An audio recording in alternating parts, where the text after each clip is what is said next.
ಇಷ್ಟ ಇರೋರು ಇಷ್ಟವಾದವ್ರ ಜೊತೆ ಮಾತಾಡಿದ್ರೆ ಅಡ್ಡಿ ಏನೂ ಇಲ್ಲ. ಅಂದ್ರೆ ನಿಮಗ್ ನನ್ ಕಂಡ್ರೆ ಇಷ್ಟ ಅಂತನಾ? ಏನು ನನ್ನ ಬಗ್ಗೆ ತುಂಬಾ ತಿಳ್ಕೊಂಡಿದ್ದೀರಂತೆ? ಹೌದಾ? ಹೆಸರು ಜಾನಕಿ. ಇದು ತುಂಬಾ ಸೂಕ್ಷ್ಮವಾದ ವಿಷಯ. ನಾವು ಕೈಯೂರಿನಲ್ಲಿ ತಾಲೂಕು ರೈತ ಸಮ್ಮೇಳನ ನಡೆಸಬೇಕು. ಹೆದರಬೇಡಿ, ಪಂಡಿತರಿದ್ದಾರೆ, ದೇಶದೊಳಗೆ ಕ್ರಾಂತಿಕಾರಿಗಳಿದ್ದಾರೆ, ಅವರೆಲ್ಲ ನಮ್ಮ ಸಹಾಯಕ್ಕೆ ಬಂದೇ ಬರ್ತಾರೆ.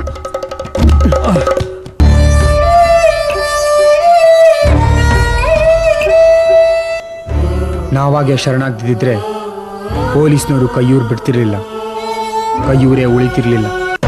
ಇದೆಲ್ಲ ರೈತರನ್ನ ಬಲಿ ಹಾಕಬೇಕು ಅಂತ ಹೂಡಿರೋ ಕುತಂತ್ರ. ಈಗ್ಲಾದ್ರೂ ಮುಗೀತಲ್ಲ ಎಲ್ಲ.